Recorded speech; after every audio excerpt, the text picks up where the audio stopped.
Hi guys, Shadow Scribe here.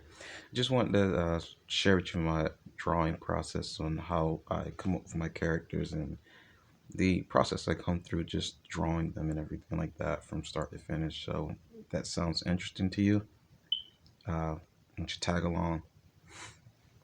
So when I first began, I always do like this bean type shape for the torso. Um, Probably not the best, for anatomy wise, but for me, it's literally like a shortcut for me. That's what I use. But so here is this is going to be a sped up drawing. First, we're going to start off with just bare bones sketch, really. Trying to get the pose that I really want. It's going to be her hands coming together, like the two index fingers touching each other, or pointer fingers, not index, my bad, touching each other. Um, so for me, just starting out with this bare bones sketch, just to get everything kind of just in there the way I want it to, really the anatomy and everything like that. Um, See here, we're working on the face, and one of the key things about the head, and this is just what I do. The head is normally like, if I draw the anatomy right, is normally around about the same size as the rib cage, or that's how I kind of go about doing it. Um, so that's how I go about not making the head too big. And if it's bigger than that, then I screwed up and we just have to redraw it.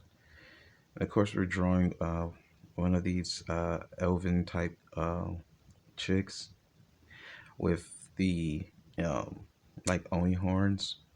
So, but yeah, we just dropping in all the basic things, and even when doing this, kind of just thinking up of hairstyles on the fly, just trying to come up with something that seems interesting. And this is pretty much where we start to work on the costume a bit, just what we're going to do for that. Anyway, once we get past this part here, the initial sketching out like this, the bare bones sketching, we'll go into more detail. So normally what I do is, once we get done with this part, I'll normally take a brush, a big eraser, and knock back the sketch. Just really erase it back, but not erase it all the way. Just erase it back so that it'll be easier for me to go on a layer on top of it and draw in a more detailed version. And you see right there, I just flip the canvas so I can get the eyes somewhat in the same spot. I mean, it's still hard to just get the eyes to be level, even, everybody makes that mistake from time to time. So we're working on the features here, make the coverage of the face. Um, I think I didn't particularly like the coverage of the face. I think I actually went back and changed it up a bit. And of course, the hair, you know, I mean, now looking back at it, I think I probably could have done a better job on the hair, but it is what it is. No need to go back and change it now. Of course, I always got to put the horns in. And then we're gonna put like the braids for the hair back there in the back, and then also have her hair kind of just out and being a little bit flowy towards the bottom. I actually like that hairstyle design. Of course, from here, normally what I would do, and this normally what I would do is, excuse me, normally what I would do is just draw out the entire body, um, get the anatomy going first before anything else, and then once we have that anatomy going and everything is in its right place, everything's where it's supposed to be, I would then go and make a new layer over top of this one and map in the clothing, where we're going to have the clothing and how it falls on the anatomy and everything like that. That's normally my next process, but that's not what I did here. Here I just did both of them in the same go. I think mainly because I was indeed recording. So it's like, man, nobody's going to sit and watch me redraw draw these things like this anyway. So might as well just kind of simplify it and just get it all in just one go. And that's pretty much what I decided to do. So that's why, we're just going full on from off the start. Just, hey, we're going to draw the anatomy and the clothing all in one go. But that's not really normally my process of how I do these things, because I want the clothing to fit.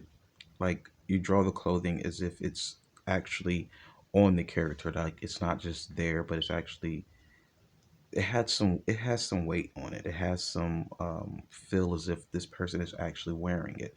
And for me, the best way to do that is to draw the clothing after they've already locked down the anatomy 100%.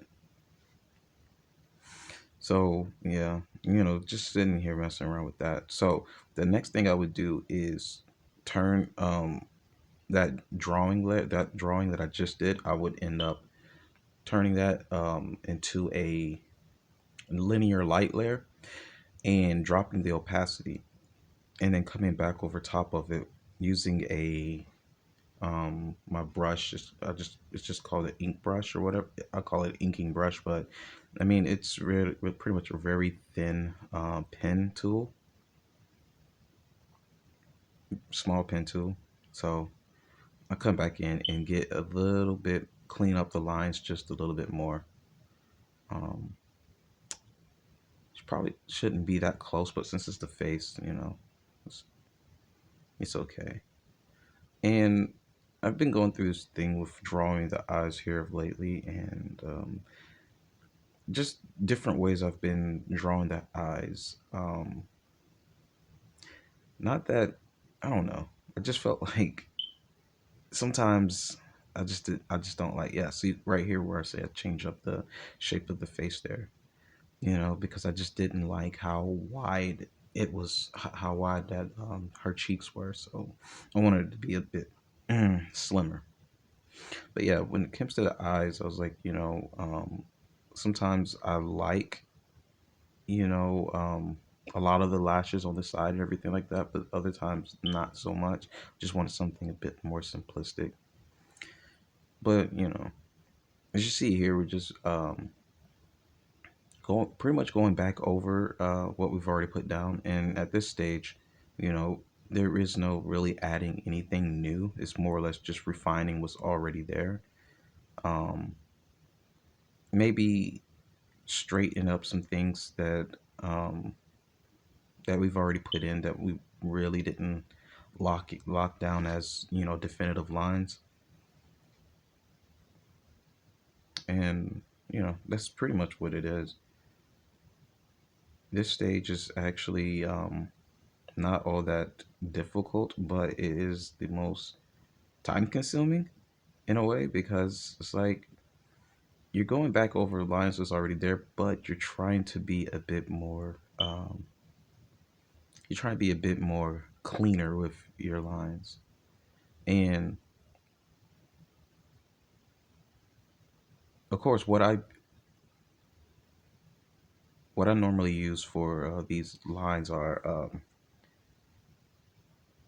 oh yeah, we're right. We already talked about the brush that we use, but also I use stability a stabilizer when doing this. I mean, could I do it without the stabilizer? Yes, but I just like the stabilizer because it does allow my lines to look a bit cleaner and straighter whenever I am doing line art.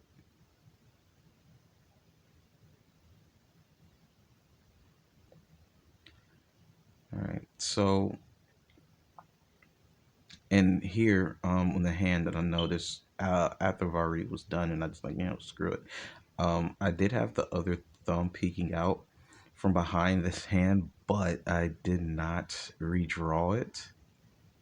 and I'm not sure why I didn't. Maybe it's just a small little oversight, but I mean, it doesn't just completely break the drawing or anything like that, like forgetting to draw a ear in or something of that nature,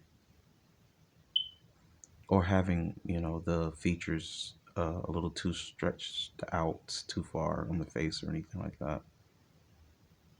Oh, also forgot to draw the rest of the torso down there. You can see we did not do that, and just having to figure that out as well. But yeah, these are all the easy. I'm not saying easier, but it's the more tedious parts of trying to make everything look a certain way. See right here, having a little problem figuring out how did I have that torso set up. I was like, man, no, I didn't have it like that. The torso's too small. Like, try to figure this out and try to do it that way. No, that didn't seem right. Then I'm like, okay, bring up this original sketch. All right, we got it. You know, sometimes it's good to keep that original sketch, not to delete your layers, just to keep them there, just in case you run into a situation like that. I mean, think I would have eventually figured it out, but at the time, it's like, man, I just didn't remember how I had it.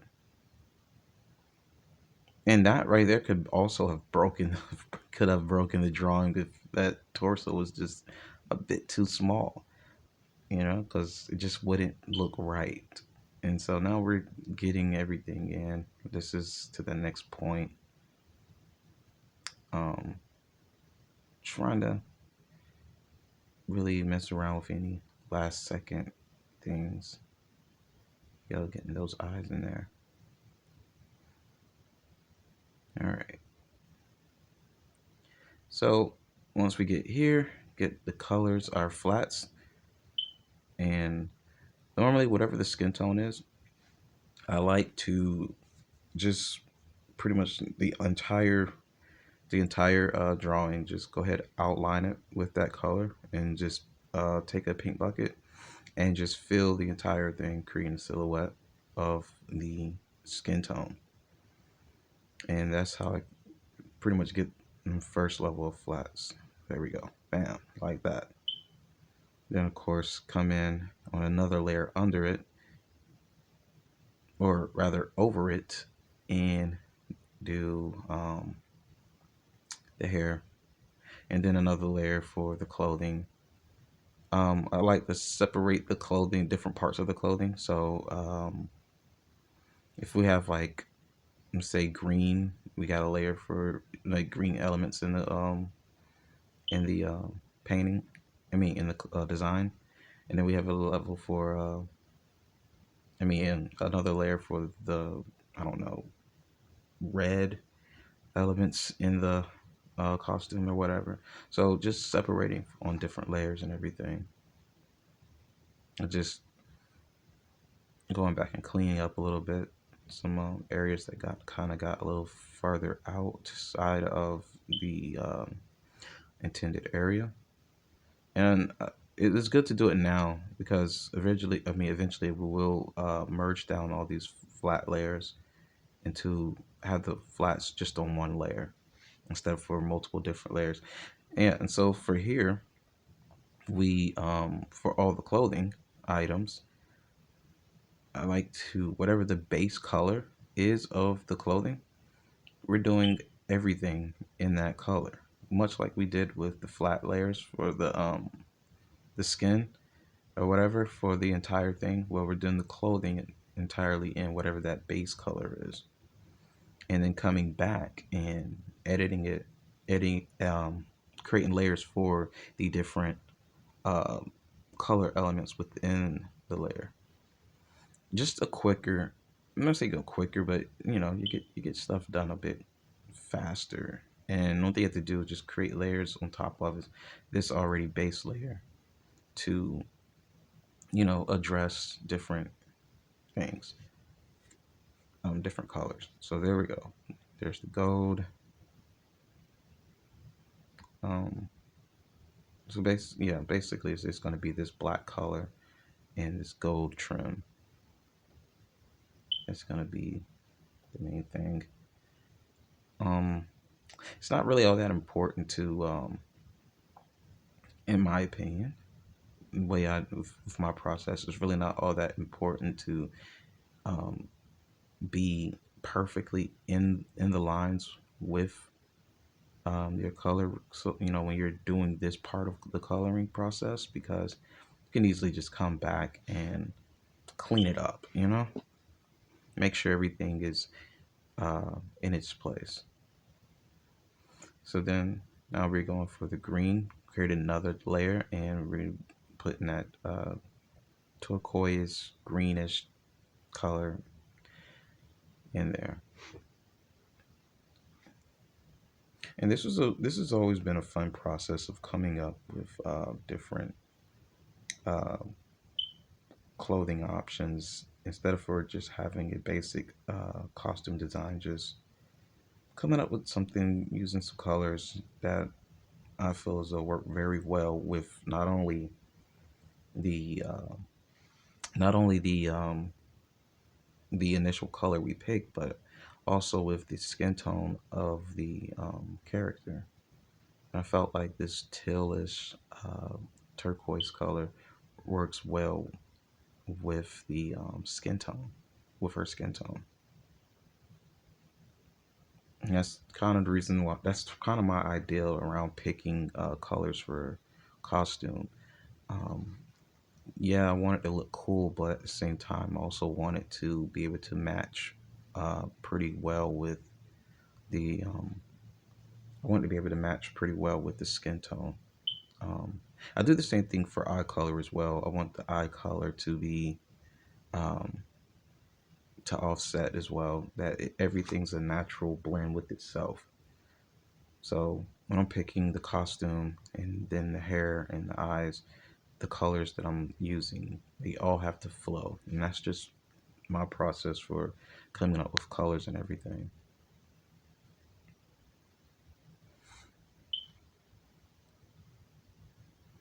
And so as of right now, so what I'm doing is going back and straightening up, because yeah, like I said, these colors were going to get a little outside of the lines, but didn't really care as much because right now they're not merged down. All right, all these layers are not merged down; they're on their individual layers as of right now. So we haven't merged the flats just yet. So we can easily go back and clean up these things. Now, once we clean them to a certain level,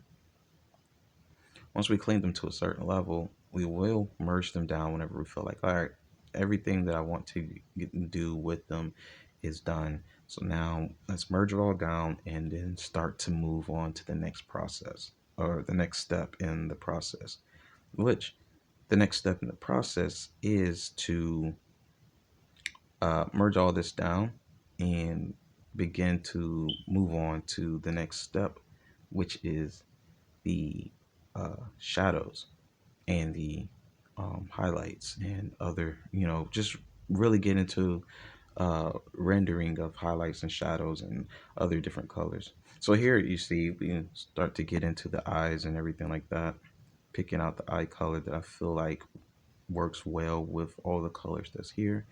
I think this uh, color works well. The next thing was going to be the little patches on her face, these paint marks.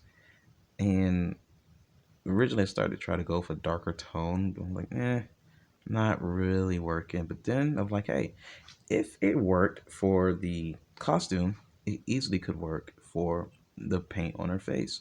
Just make it a darker tone, which it works, you know. So pretty much from here, you just darkening up some things, but we're getting ready to go ahead and move on to the next section, which is going to be the shadows, highlights, and the main rendering and everything like that. And we'll be done after that. But that's it for this video. Tune in for part two. It's coming real soon. All right. Thanks for watching, guys. Bye bye.